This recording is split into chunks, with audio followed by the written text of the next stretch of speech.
dying soldier met a frost dragon, and its breath changed everything. Beginning, the snow never stopped falling on the ruined battlefield. Private Kalen Miles dragged himself across the ice, every breath tearing like broken glass in his lungs. His armor was split open from shoulder to hip, blood already freezing in the bitter winds of Arctis-4. The war had raged for 6 years between the coalition of worlds and the Ascendancy, and Kalen had given everything. Now, with the horizon aflame and the sky torn by burning ships, it seemed he would give his life as well.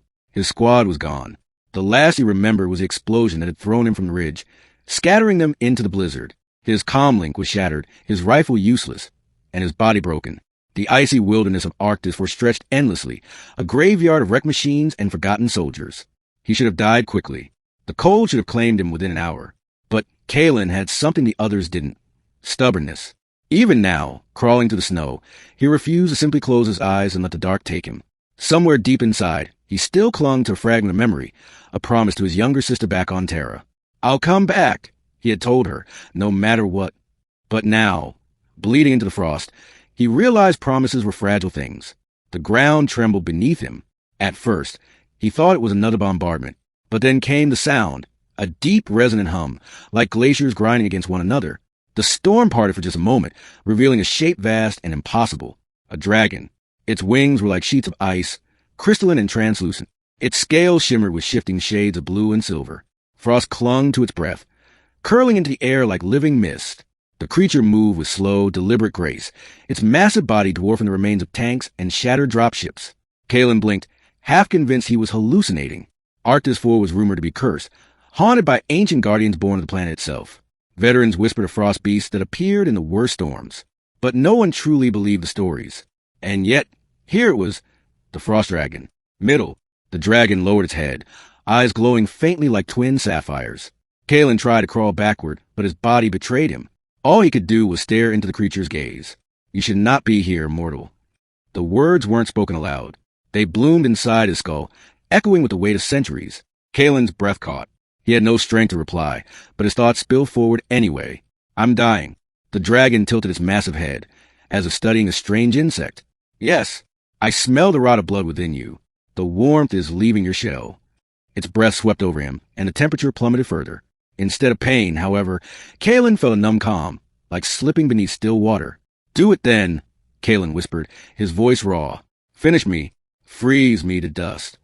The dragon's eyes narrowed. "You seek death." "I don't seek it," Kalen rasped. "It already found me." Silence stretched between them, broken only by the howl of the storm. Then, with a voice like cracking ice, the dragon spoke again. "There was a time when men of your kind begged us for mercy. They prayed to the frost, swore oaths beneath our wings. But you asked for nothing." Kalen almost laughed, but the sound turned into a wet cough. "What's left to ask for? The war's lost. My people are dying. What difference would mercy make now?" The dragon exhaled slowly, covering him in mist. Yet instead of freezing him solid, the frost sank into his wounds. He gasped, shuddering as icy fire burned through his veins. The bleeding slowed. The pain dulled. He looked down, and for the first time saw his flesh knitting back together. Not fully, but enough to breathe, enough to move. "What are you doing to me?" "I am giving you a fragment of my breath," the dragon replied. "It will not heal you fully, but will carry you beyond death's reach for a time." Kalen stared in disbelief. His hand flexed, the strength returning little by little. His heart still felt heavy, his ribs broken, but he was alive. More alive than he had been minutes before. "Why?" he demanded. "Why help me?"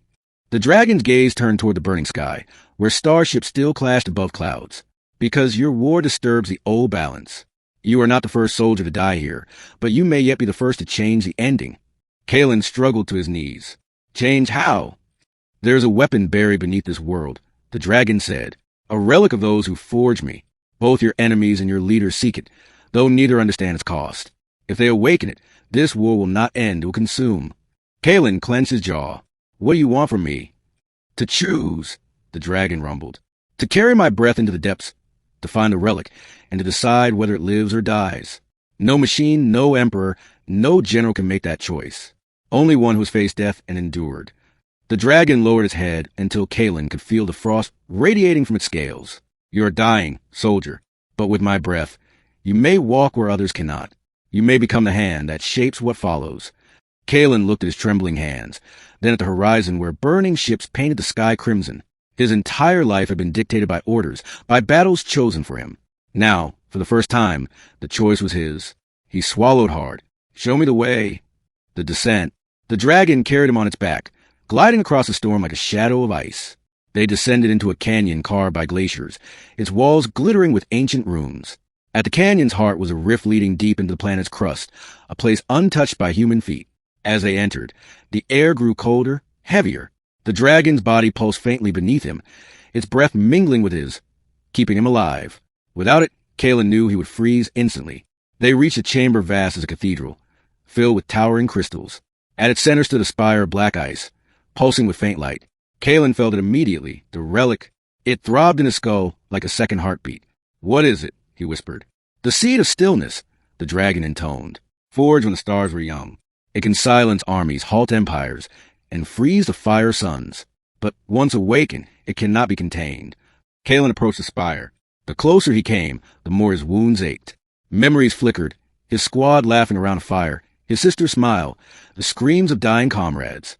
The relic pulled at all of it, feeding on loss, offering peace through final silence. His hand trembled as he reached out. He could end everything, stop the war instantly. No more bloodshed, no more pain. Just quiet. Be warned, the dragon said. The relic offers only endings. If you choose it, you choose the death of all you love. But if you destroy it, the war above will rage until your people themselves decide to end it. Kalen closed his eyes. For a moment, he wanted nothing more than silence, to let the cold take everything, to rest. But then he remembered his sister, waiting on Terra. He remembered the promise. I'll come back. I won't let this world decide for us, he whispered. We have to find our own ending. He gripped his rifle, useless as a weapon, but enough to strike. With a roar, he smashed the butt against the spire.